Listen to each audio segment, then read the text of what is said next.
This is the truth of how it's like to live alone as a 20-year-old. Hey, what's up guys? Welcome to my channel. If you're new here, go ahead and try to pause this video with your nose. Okay, but if you're new here, my name is Angel and don't ever take anything I say serious. I'm a clown when it comes to messing with you guys. But in all seriousness, let's go back to the topic. Why am I living alone at the age of 20? To make this video easier on my end, let's go ahead and split this video up into 4 different sections. Why did I decide to move out? What are my expenses?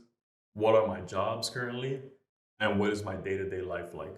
Question number 1, why did I move out? This might be a surprise to you, but if you're here to listen to some type of sob story about me being homeless and getting kicked out of my parents' house and blah, blah, blah, I'm sorry, but this is not the right place. I was living comfortably at my parents' house, but for some reason, I thought I was mentally prepared to take on this challenge of moving on my own. Um, like I said, it's not a sob story. My parents, thankfully, they're still alive. My family is still alive. Everybody that I know and I care about are still in good health, which I'm very happy about every day. But this is not a sob story. I moved out because I thought I was mentally prepared um, at the age of 19 because I moved out a year and a half ago, my fault. And I thought I was just really prepared to just take on this challenge. And let me tell you this ahead of time, moving out on your own is a challenge, let alone 19-year-old that has never stepped foot in the world and is living on his own. Like, why did I do that? Yeah, I think the biggest reason or the biggest motivator in me moving out is that I was comparing my life to my parents' life. And let me touch bases on that really quick. Both of my parents were immigrants. They both emigrated out of Mexico at a young age. And I'm talking about by themselves. My dad, I believe, was like 15, 16 years old. And I think my mom was also like around that age. She could have been even younger than my dad at that time when she moved out or she emigrated out of Mexico. If you didn't know the difference, emigrate means fleeing a country or leaving country. Immigrate means going into a country. It's a real it's an E and an I or whatever, but it's like super close. But make sure not to mix those up. But basically, they left their home country, their whole family, their whole house, everything that was secured for them behind at a very young age. They didn't go to school. They didn't get a like formal education like we did, or like I did at least, and they were able to make a life out of this. They had 3 beautiful children and living amazing lives. And I used to think about that. Um, Let me take it back really quick. I used to work at a midnight job at Planet Fitness, and you don't do anything at Planet Fitness. Like, like let me just say it real quick. You don't do anything at Planet Fitness. So it gave me like those 8 hours of just working overnight at Planet Fitness to just rethink my life and just put everything into perspective. I used to be like, if my dad and my mom were able to move out of their country at a teenage life or a teenage years, I think I'll be fine to take on that mental toll of living with myself. And so far, it's paid off. I'm still alive after a year and a half, which is kind of surprising. But I think that was the real reason. I just challenged myself to just to do something new, and I think it was the best decision at this point. It's been a life-changing experience. There's things that you learn that nobody really tells you about. Like there's really life-changing experiences when it comes to living on your own. Like if you're to leave a cereal bowl next to your sink, if you live with a family or parents, that cereal bowl is gone the next day. But if you're living alone, you wake up the next day, the cereal bowl is still there. And you're like, damn it, who left the cereal bowl here? And you're like, oh wait, I live alone. Oh. I think that was like the biggest experience or like the biggest, not culture shock, but shock to me.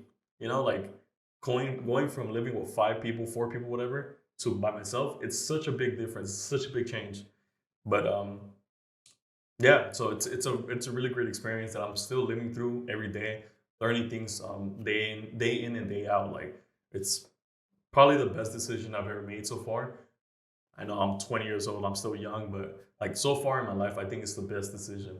I think that's the main reason why I moved out. Like I said, I think it's just because I was able to just compare my life to what my parents have accomplished in their life. And I'm just like, I want to do that, but better. Like I want to be able to, I don't know, be free, be able to be my own human being.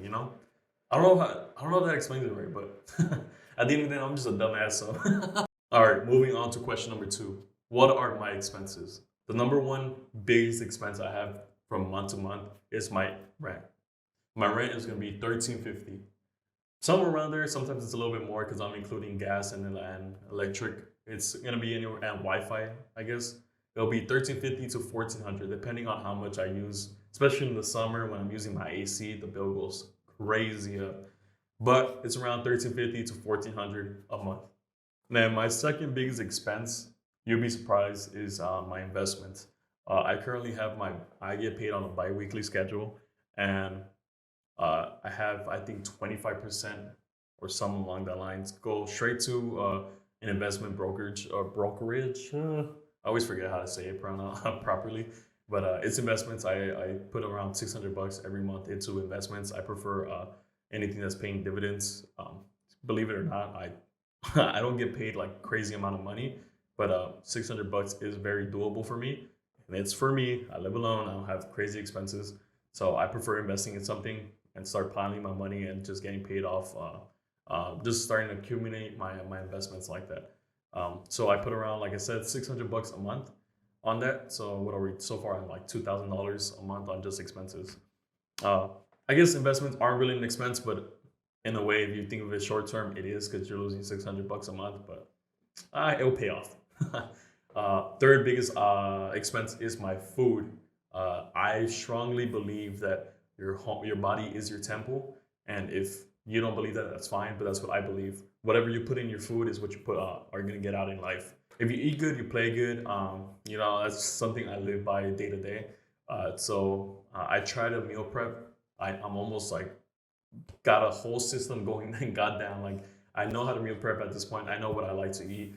I'm very big in protein. I'm really good on chicken and beef. But at times, you get tired of eating the same food, so I switch out to fish or something else. But my weekly expenses on groceries is around 60 to $100, and you guys might be like, "What the heck? How do you eat by that? Like that's $60, like blah blah blah, it's super cheap." You'll be surprised how cheap it is to make your food, especially if you know how to cook and you make amazing food. I would recommend watching Joshua Wiseman on cheap meat deals. Uh, but my favorite food from him is the butter chicken. I just take out the butter and the heavy cream just to make it a little bit more macro friendly. But that's just my personal thing. Y'all can do whatever y'all want for food. Um, but yeah, it's really cheap. If I talk about it, like 10 pounds of chicken is what I bought for this week. You know how much that cost? Think some of y'all gonna be like $100, $50, $80. It was $35 for 100 pound. I mean, 100 pound. It was $35 for 10 pounds of chicken. I don't think you guys realize how affordable that is. But yeah, I got like this week I got 10 pounds of chicken. I already have pasta in my drawers because I always have freaking in my cabinet, my pastry cabinet. I always have food left over from weeks before. I bought jicama for fruits, carrots, watermelon. I had a red rice cook, and I had all my seasonings for the butter chicken. And I just bought like like crushed tomatoes. Like I spent around $40 for this whole week, and yeah, it's because most of them I already have them in my refrigerator as well. Like I made my breakfast burritos with eggs I had left over and ham I had left over. My lunch was that butter chicken with rice, fairly inexpensive. And my dinner is a little bit of pasta with some cauliflower mixed in the Alfredo and some chicken. Like it's very simple, very economically friendly. So I would highly recommend that if you live on your own and you want to start saving some money, start meal prepping. You don't understand how expensive it is to eat out, man. Like, let me tell you, I went to Subway last time to get a foot long. I still vividly remember when they used to be like $5 foot long. Them motherfuckers are $10, bro. You got me fucked up. And then last time, I think like 3 weeks ago, I went to Little Caesars. Little Caesars. I went to Little Caesars. Them pizzas are $8, man. Like I'm over here being stingy, but like, dude, $3, fuck, man. Almost doubling the price of Little Caesars. Damn well I got like 2 pizzas just because it was my cheat day, man. Fuck. But yeah, dude, like eating out is expensive. It piles up very quick, and on top of that, you don't eat good food. Like, hate to break it to you, you ain't eating good if you eating out. Like, cook home, learn how to cook. That's a skill to gain. Very good skill to gain. Okay, but that's how I'm able to save some money on food. So and then What was that? My third expense. My fourth expense is gonna be gas. I have a 2011 Ford Escape. I spend anywhere from like 60 to 75 bucks a week on gas, and I'm lucky enough to have a job where while I'm working and doing like pickups, deliveries, and anything, I get reimbursed that money. So I spend anywhere from like 240 a month, but half of it is wasted on traveling during work. So I pay anywhere from like 100 to like $150 a month on gas expense. And my last one is my pleasure money, I guess, my money I use on my own myself. And honestly, I don't really go out a lot. I rarely go out of my house. If it's not for work, I'm here either playing video games or watching movies. Like I just be chilling at home. Like I'm the epitome of just we chilling at home. Dog. Like, but if I do go out, I probably get some coffee, get some food, something light. I'm not gonna be spending like $400 or $500 on one week. So yeah, so I'm very frugal with my money when it comes to spending it on my own. So I would say I spend anywhere from like $100 a month on eating out, maybe eating out 150, maybe $150 a month eating out. So those are my five biggest expenses, and anything else is like small things like I have a VPN for my house, and it's like $99 a year, and it's somewhere around like what? Let me do the math on that really quick. It's like $8 a month. Like it's small things like that that I don't really like accumulate as big expenses. But yeah, those are my monthly expenses, and like I said, I don't really have a lot of money to spend like that, so I'm very frugal with my money. Question number 3: where do you work at that you live alone, or aka, what job you got? What the, like how you living alone as a 20-year-old? And let me break something down for you. You don't need a super high paying job to live alone. Like Newsbreak, like it's possible. Like I think it's even possible to live where I'm living at right now on minimum wage, but you have to be like super frugal with your money. Yeah, my current job is at an MSP. I'm a solutions consultant or whatever they want to label me as, and all I do is basically just answer any tickets that they need that they submit and they need help with. So that's basically what I do in my daily life. I'm not getting paid crazy money because I don't have any certificates yet, but I am working towards them, which would eventually pay me more, monthly. So get a job where you could level up your experience. Don't not trying to say like talk down on any of these jobs, but I wouldn't recommend working at a fast food place unless you like fast food. Don't work at a fast food place. Don't work at like somewhere where it's really hard to level up at. I worked at Starbucks for a bit. I don't recommend working there. It's a dope place to work at. You got free drinks and all that, but the skill cap is very minimal. So I would highly recommend getting a job where you could elevate your skills. My IT, like whatever consultant. I always forget what they label me as. But basically, I'm like the bottom of the barrel, and the only way is up. And the more I move up, the higher they're gonna pay. So that's where I recommend working at. Any job that has like the more you learn, the more you get paid. Number 4, what is my day-to-day life look like? So this is pretty simple. Day-to-day life is from Monday to Friday. I wake up at 5 a.m. Wake up, drink my pre-workout so I could be at the gym by 5:30. 5:30 to like 5:45. I warm up, make sure that whatever I'm hitting for the day, I'm really warmed up, really stretched really good, so I could have a good workout. From basically 5:45 or 6 to 7 is my go ham, listen to podcasts of financial, like how to get more financially literate. As you can see, I'm very financially literate. I'm fucking dumb, dude. I'm very known, and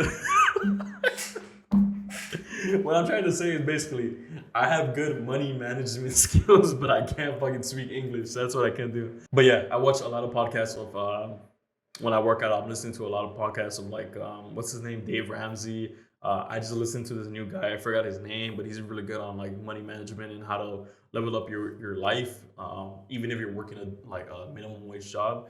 But yes, from 5:45 or 6 to 7, hardcore working out, listening to a podcast. From 7 to 7:25 is when I start getting dressed, throwing my burrito at the air fryer just so it can start heating up. And then at 7:30, I'm on the road to get to my job on time. But yeah, I work at 8 to 5, I get an hour lunch. And then after 5, I drive back home. And once I get home, I either watch YouTube videos or I make videos or I play games or whatever I want to do for that day. And I go to bed like around 9 p.m. And then Saturday, Sunday is a little bit more different. Saturday is kind of my leisure day, my cheat day as well. So if I want to go out and eat, I go out and eat. If I don't, then I just make something at home. But I'm normally working those days. I do run a business on the side as well. But it's really slow at this time. I'm not really getting a lot of clientele. But if I do have like some deliveries to make for myself or I have to go meet with a client, I take those days, I take advantage and do some business on those days. And then Sunday is my meal prepping day. I dedicate my whole time to that. And so basically, that's the four biggest questions I guess I have of me living alone as a 20-year-old. I feel like this video is very hectic. And the crazy part is that I had already mentally thought about this and I still somehow managed to make it hectic. So yeah, if you like the channel, go ahead. If you like me, man, keep updated with my posts. I'm gonna start posting more frequently. I've been lagging it. I think the last video I made was like a year and a half ago when I first moved out. Um, but yeah, if you like what you see, give me a kiss, put a little heart emoji in the comments, and yeah, it should be all set for today, man. I feel like that was very hectic.